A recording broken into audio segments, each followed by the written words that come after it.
I'm Mark Baer. You're watching YourTown television. I'm with Skye Schmidt, a dancer, a photographer, a many-hatted person.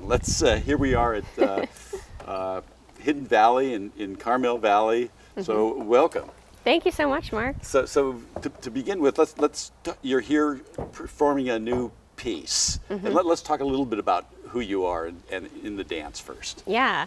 So I am getting to perform a piece for Ballare Carmel for the launch party. It's a brand new company founded by Lillian and I'm super thrilled to be a founding member, founding performer and dancer, and choreographer.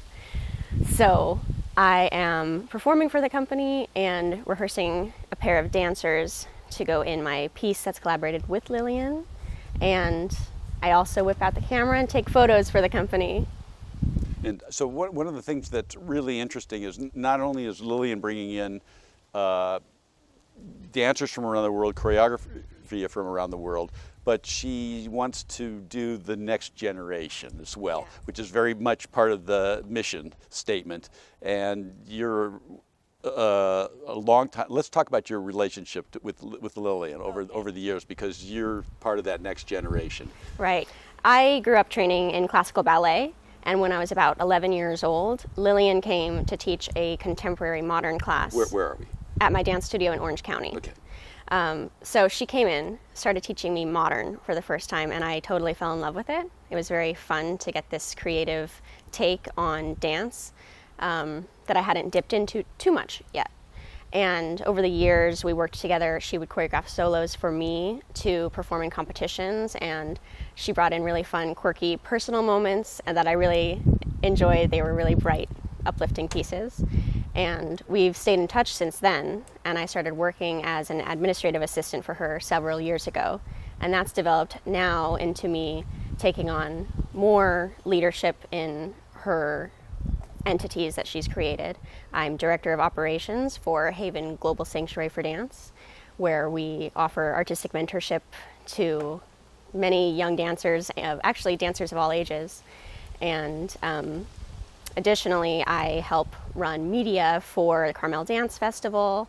That's preparing any posters, any flyers, or social media posts, things like that. So the relationship has blossomed a lot, and now I'm really thankful that she wants to empower me, take a dance film that I created about a year ago, and put it in a production. So let's talk about where you were, how this project, the genesis of it, and the evolution of it. The piece is currently titled exactly Midway Between. It's a working title, so we may change it.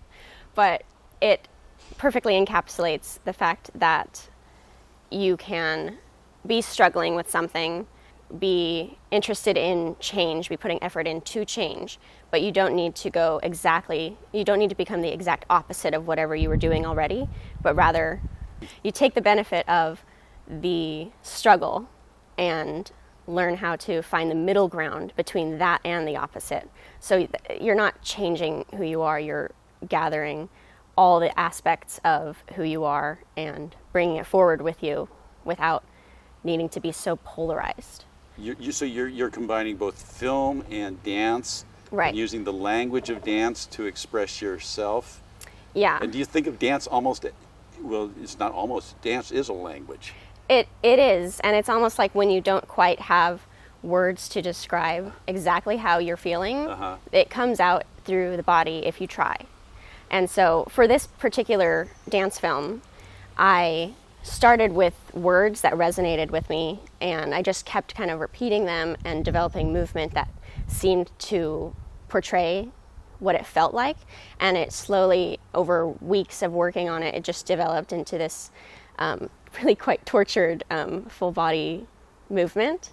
I think some people find it a little startling to watch the film, but it's also very relatable in a lot of ways. You didn't originally visualize an audience for this. You were really starting to communicate with self to begin with. It was 100% for me. Yes. And I liked sharing it with people, but it was more so for myself. But that kept you honest. Yes, exactly. Yeah. I wasn't thinking at all about how people would receive it, Yes. which really seems to lead to the best art. Yeah, so it gives opinion. you the freedom to really go where you want to go. Yeah. You know, and assuming that if you're going somewhere, you're not alone in the world. Others are struggling with the same issues. Yeah, that's true. Yeah. I mean, I had a few friends who viewed it and then texted me asking me, like, are you all right?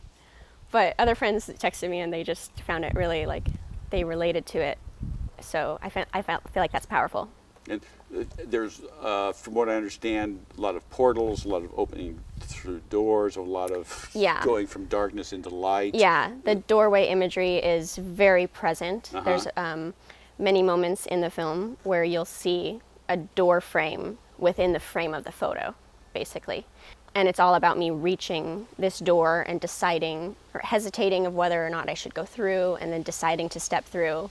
And it really signifies the, you know, stepping forward through change. So what's interesting is you go from film, and now that you've brought it to Carmel, and it's transitioning into now a live dance piece. And so, and then time passes, so meaning shifts, because you shifts, and you see it all fresh. Yeah.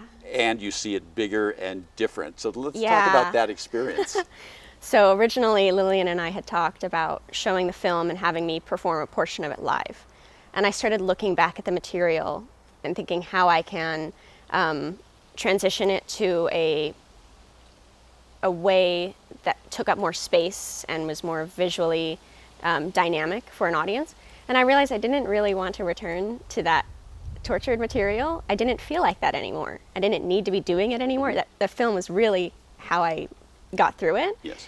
And I told Lillian that I wasn't in the mood really to do that type of movement again. So we decided, well, why don't we create another portion of it that is reflecting how I feel now?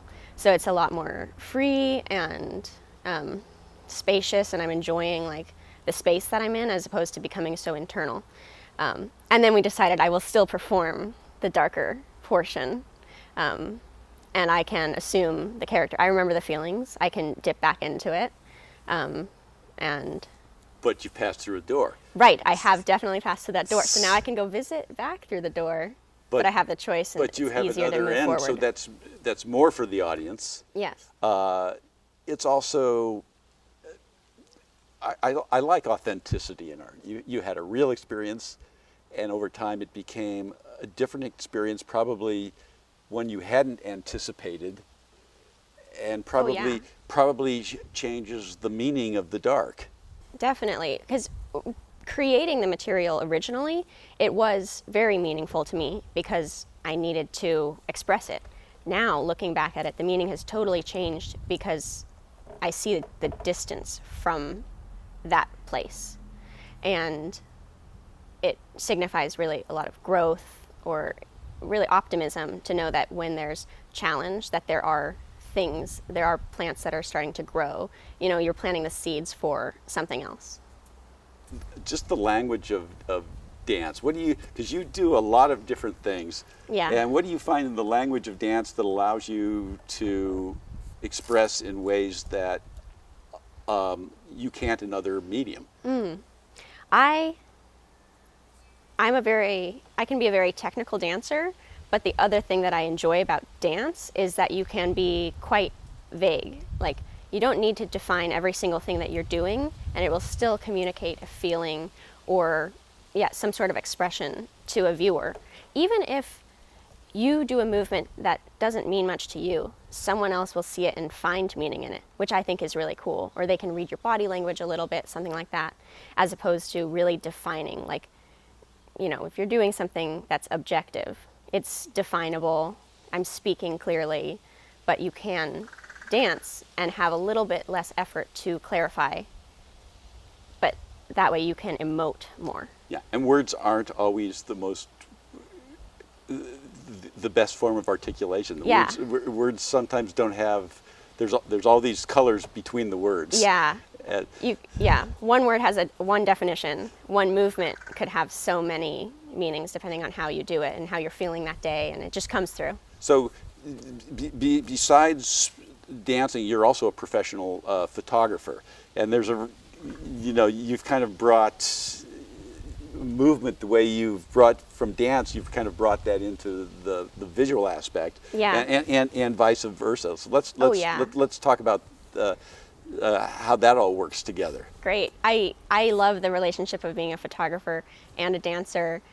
Being a photographer, I can put myself in the perspective of the viewer, the audience, and see how something is visually exciting or dynamic, which means that when I'm working on my own dancing, I can imagine what the audience is seeing, and I can make sure I emphasize what's needed to be seen to get the idea across. But also I love having a second passion. I mean, dance is a very fun passion, but you have to train really hard for it. And for photography, having like that composition eye typically comes a little bit more naturally for me. So I can do that and just enjoy it and not have to really push it the way I've pushed for dance. So it's nice to switch back and forth between these two creative outlets. And just on a practical level, there's so many things that need to be done. Oh, true. in a dance situation. You know, Yeah. which you know, like I say, you're doing the posters, you're doing the social media, you're Yeah. doing the photography. There's so much going on that you become more indispensable to the whole thing. It's like kind of you're joining the circus, and the more skill sets you have, the better with it. I like it. It gives me a little security that I know I'll stick around. Yeah, well, that's I'm always needed for multiple things. multiple things is a good thing. Yeah. Also, doing the dance and photographing the dance, I don't think you can photograph the dance as well as when you know the dance.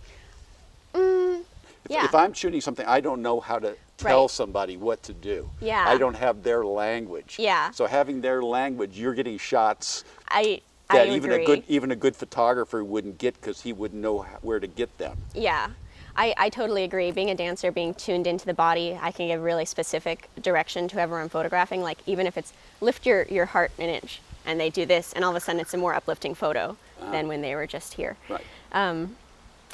It's like working in two languages. Yeah, and I've been told that when I'm photographing dancers, look like I'm dancing with them with my camera. Mm-hmm. I'm following them. I'm going with the flow of their performance.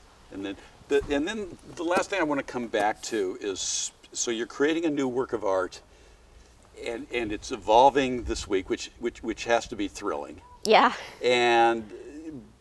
But a work like this evolves. It's not set in stone, and just the excitement of that.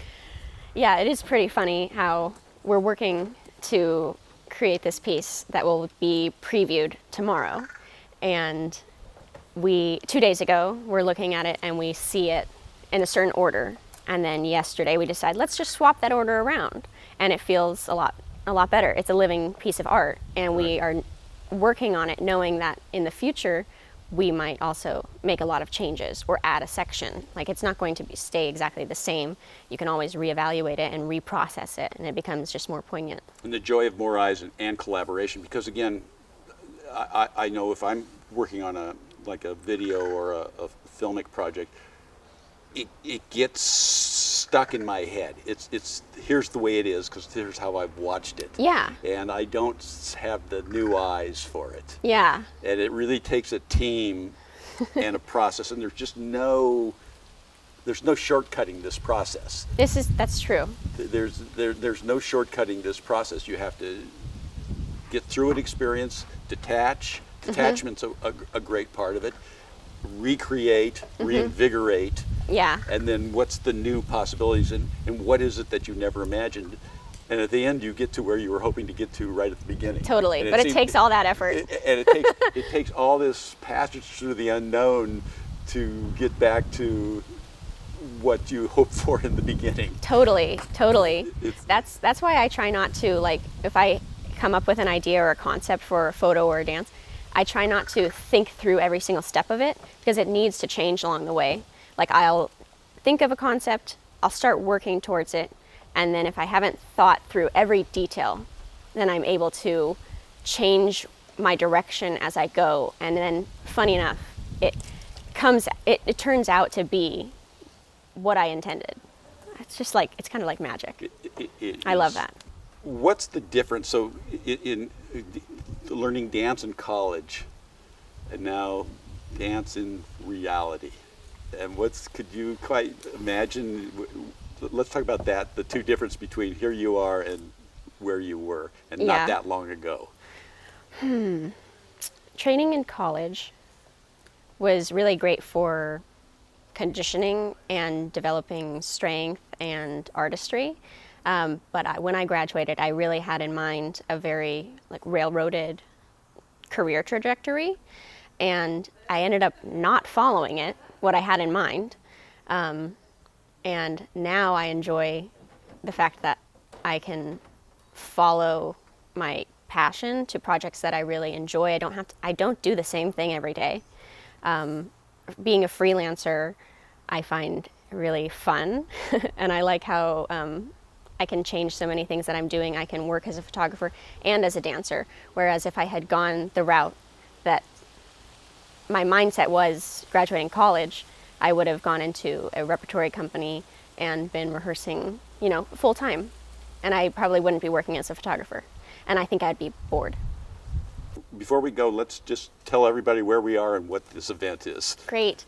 We are currently at Hidden Valley Music Seminar, and we're preparing for Ballare Carmel's launch party, which is happening September 18th. Ballare Carmel has an Instagram at BALLARECARMEL, and you can also visit www.carmeldancefestival.org. And we'll be developing Ballare Carmel's website after the launch party. And you will, as the webmaster, you'll probably be doing it. I will be definitely working on that website. I'm Mark Baer, Skye Schmidt, watching YourTown television. We're done. Thank you, Mark.